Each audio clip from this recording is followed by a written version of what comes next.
Hey, goddamn bitch, Carole Baskin. How's it going, everybody? Welcome to I Watch It All. And today we're going to be talking about everybody's favorite docuseries on Netflix right now, Tiger King.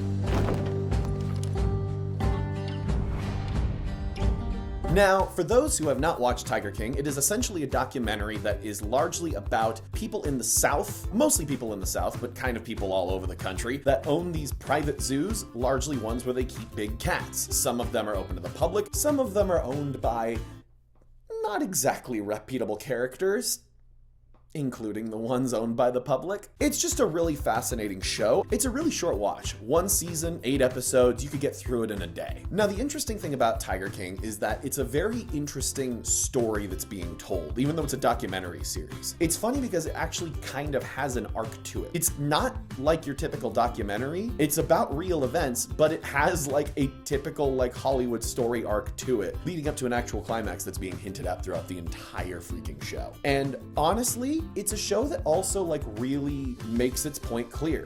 They're very much against these privately owned zoos. They don't think that these cats should be owned by these people. And after seeing the people who are buying these cats, yeah, they really shouldn't be, because this is a show where literally not a single character in it is redeemable, except for maybe a couple, but even then, like, I can't think of a single character that is flawless. They all have serious problems. Because of that arc to it, and because it's clearly so well crafted as a story, you gotta expect that there's probably a lot of selected editing going on here. Maybe some of these people aren't actually as bad as the documentary makes them out to be. Maybe they're not that terrible. Like, I don't know.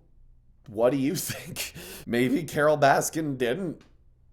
That's a spoiler. One of probably the weakest aspects of the docuseries is that it does get a little Jerry Springer-y, in that literally everybody either comes off as white trash or like really maniacal or both. It's like one or the other. There's like no in between. Its lead guy, Joe Exotic, is such an interesting character. I'm broke as shit and I don't mind saying it. Hey, Carole.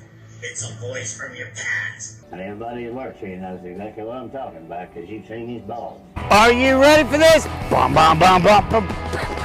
That I think he sometimes gets lionized, despite the fact that he's a terrible goddamn person. But at the end of the day, the show, more than any other documentary series that I've ever seen in my life, has this like, you can't stop watching sort of feeling about it. Once you start on it and you get to the first episode, this show cliffhangs at the end of episodes harder than anything else, and it's so good and so frustrating at the same time, because when you finish an episode, you immediately are like, what's the next one? I need to see the next one right goddamn now. Give me the next episode. So overall, at the end of the day, I really have to recommend the show because it's just such a well-crafted documentary and it is so fascinating. But with the caveat of just realize that nobody in this show is somebody worth idolizing. And really understand the idea of the show is that these creatures should not be privately owned by whatever whack job wants them. Like, they should only be handled by people who are like specifically trained to do so. As a personal note, I showed this show to my girlfriend who works with animals and is an animal groomer, specifically cats, and she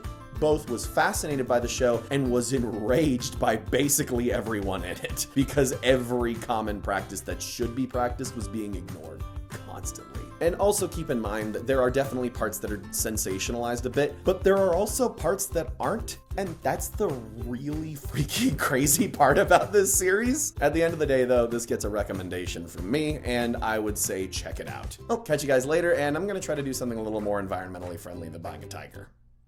I'm gonna buy an orca. Thank you for watching this video. Please be sure to like, comment, subscribe, and ring the bell.